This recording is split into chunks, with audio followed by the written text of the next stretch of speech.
Yes, Paulie. I don't know what it's going to be like to be a New York Giants fan watching that game on Sunday.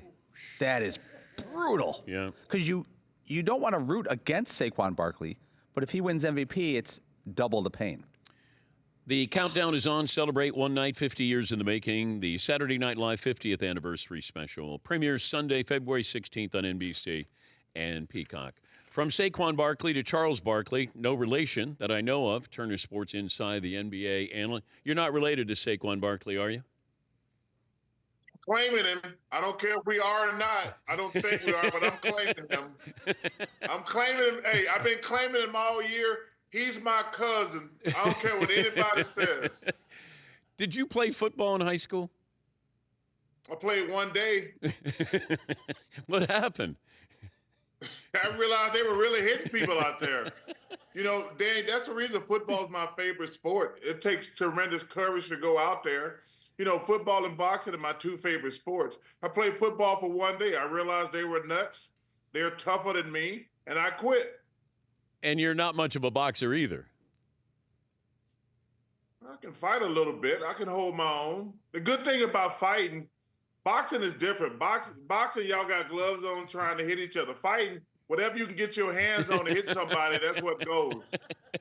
There's a big difference, Dan. Yeah. Well, also, when you fought in the NBA, somebody was usually going to grab you so it didn't escalate too much further. Well, first of all, if you're out there fighting anyway, you're a punk.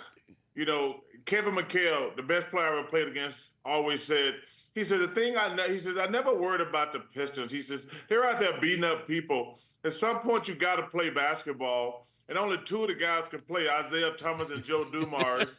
And we were going to win eventually. He said, the rest of those guys are out there just beating up people. He said, Charles, at some point, we realized they had to play basketball. And the only two guys they had we were worried about were Isaiah and Joe Thomas. Joe Dumars. Joe Dumars, my bad. All right. Who are you betting on Super Bowl Sunday? My Philadelphia Eagles. Dan, I'm a big Eagles fan. We're putting an end to this reign of terror in Kansas City. You know what's really crazy? I love Pat Mahomes and Travis Kelce, but I'll bet against them every game the last 2 years because I actually thought they were going to lose. The only game I actually won in the last 2 years is when, for some reason, Andy Reid ran out of the end zone and I covered with the safety by half a point. I have lost, I think it's 6 straight games I bet against the Chiefs. I thought they would lose. You know, 2 years ago they lost. I thought they're going to lose at Buffalo. Then I thought they would lose to the Ravens. Then I had San Francisco in the Super Bowl. I didn't think they were going to lose to the Texans, but I thought the Texans would cover. Then I had the Bills. I'm rooting for the Bills, and they didn't. But, hey, I haven't learned my lesson. I know. I'm taking – and it's just ironic that I'm really an Eagles fan. But the reign of terror is over Sunday night. Why don't you just give your money to charity and not bet on the game? I'm going to be at a casino. Why would I go to a casino and not bet on the game? I know, but you tend to lose a lot. I got a lot.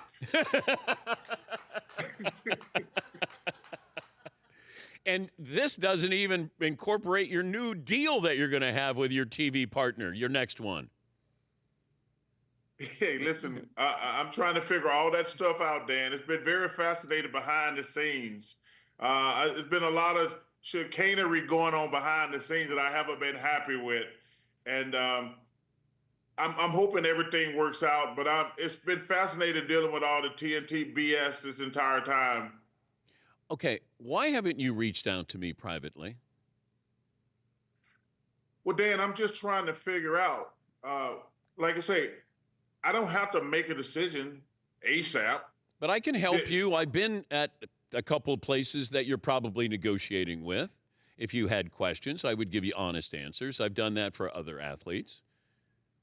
Yeah, listen, it was really fascinating. People talking about money and all this other stuff. I said, dude, I ain't worried about no money. My decision was going to come down strictly to one thing, my workload. One day a week. I've been at TNT for 25 years. Dan, I'm really good at working 1 day a week. I am great at it. You know, so I was like, yo, man, I'm not going to work. I'm going to be older. I'll be 62 in a couple weeks. I'm not going to work more as I get older. That was my only concern. And NBC was great. Mark Lazarus and Greg Hughes were great to me. But I turned their offer down because they had too much stuff in there for me to do. And then I canceled all the stuff, all the other meets with Amazon. They were great at Amazon. But after meeting with ESPN, they made me feel better. But I just want to get all between TNT and ESPN. I said, I just want to figure out what's my workload. They haven't given me any definitive answer because I don't think they know any definitive answer, to be honest with you. So you could stay at TNT. I could always have stayed at TNT, but I put in my contract I could get out of there if they lost the NBA. It was really funny. The TNT people, they're stupid. They tried to say to me that they wrote a cease and desist letter to Amazon and NBC, and it really pissed me off because, wait a minute, but they're trying to say that they traded my show to ESPN. That's the same as them keeping it. And I'm like, I don't think that's the way it works. That's what they were trying. That we were having some heated discussions behind scenes down in Atlanta. I was like, wait a minute. Yeah, they sent a cease and desist letter to NBC and Amazon saying I wasn't available. I said, that's not the way my contract reads. Y'all lost to NBA. If I wanted to leave, I could leave. That was the bone of contention. I said, they're like, no, you on the contract. I said, well, I'll take my chances in court. And I felt really good about my chances in court. Because regardless of what they say, Dan, them trading us to ESPN ain't the same as us being on the contract to TNT. He's Charles Barkley, Hall of Famer, Turner Sports, for the moment, inside the NBA analyst. Who won the Luka AD trade right now? Let's look at it as of today. The Dallas Mavericks. They're a contender right away. They got a really good team. People forgetting about Max Christie. Max Christie going to help the Mavs. But listen, AD, he's played great the last couple of years. And if he plays like he's played, the guy was just coming off a 40-20 game. Yeah. And if he plays like that, because what's interesting about the NBA, Dan, I'm not sure who the favorite is right now. We can say OKC, they're the favorite in the West, but the Mavs are the second best team in the West right this day. And I'm not sure what's going on with the Celtics. Man, we can talk all the noise we want to. The championship is up for grabs right now. The Celtics have not looked good all year, in my opinion. But in the West, OKC is the prohibitive favorite. But, man, they've never been in the fire before, Dan. That's the favorite going in.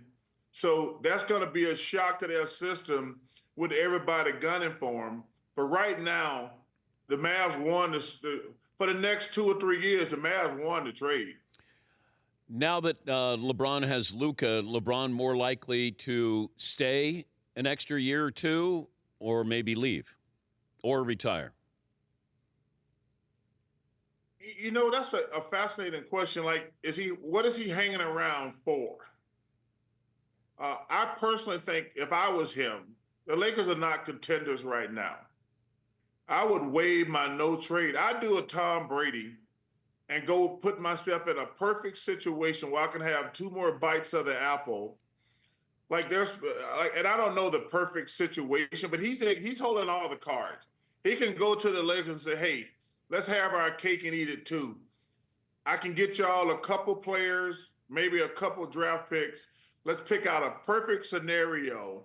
That's what Tom Brady did, took the perfect situation in Tampa.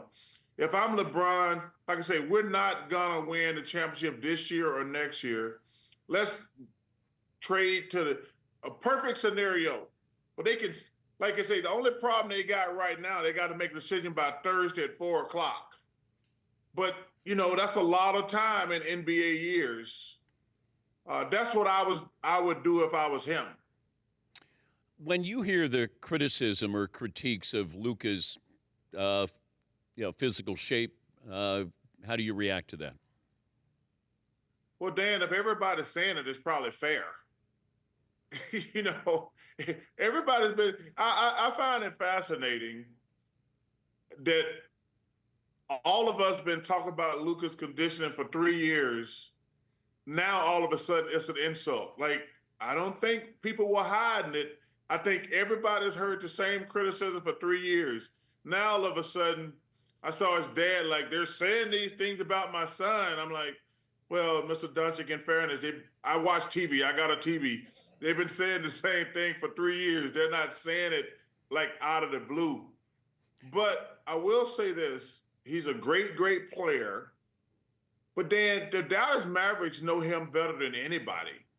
I know he's a great player from a distance, but the Dallas Mavericks had to make a decision. Do we give this guy 5 years, $350 million? I give them credit. They made a decision. It might come back to bite them in the ass, but that's your job. Hey, listen, a year ago, we were all patting Nico on the back because he went out and got Gafford, PJ, and all these other guys and got the Mavs to the finals. You know, everybody act like it was only Luka and Kyrie that got them to the finals. No, Nico did a tremendous job last year. He made like 3 or 4 trades that got the Mavs to the finals. If they just had Luka and Kyrie, they wouldn't have made it to the finals last year. But they picked up 3 pieces during the trade deadline and made them a contender to get to the finals. But like I say, hey, that's the job, Dan. Nico, and I give him credit. He went out there and answered all the questions. He didn't run. He didn't hide. A lot of times when these general managers make bad trades, they put out statement and things like that. Yeah. I give Nico credit. He sit down. He took all the questions. Now, I will say this. This is a job trade. This is a job trade. If the trade doesn't work, you're going to lose your job.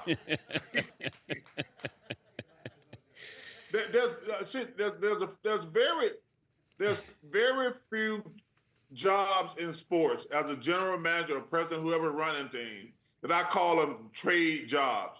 If the trade doesn't work, you're going to lose your job, plain and simple. And it should be like that, because I've been saying for years, I think the easiest job and the best job in the NBA is running the NBA team, because you get to blame 3 coaches before people realize you're the problem. Because think about that, Dan. Very few coaches, maybe Popovich. There's only how many coaches actually have power to make this? Greg Popovich is probably the last guy who gets complete power of an NBA team. But the rest of these general managers, they get to fire, like, they get to make 10 bad deals and fire 3 coaches. And then people says, well, what's the consistent thing here? The general manager. So, hey, but that goes with the job, brother. Would you want Jimmy Butler as a teammate?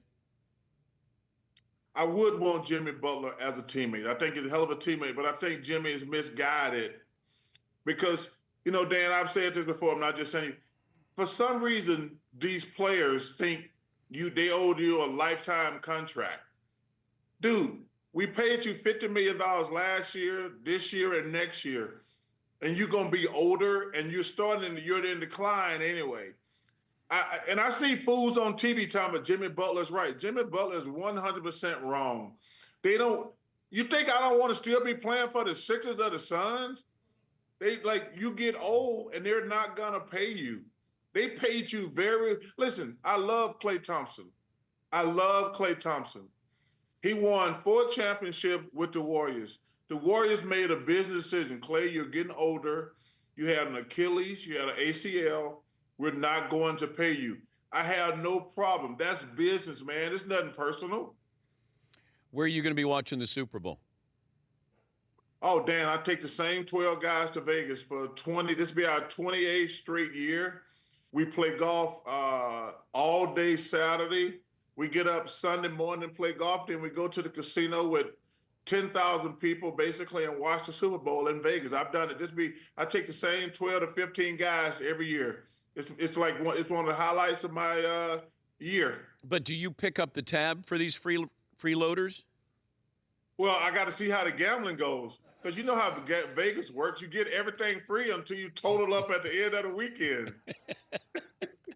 Hey, all I have to do is provide the private jet, which that comes with the casino.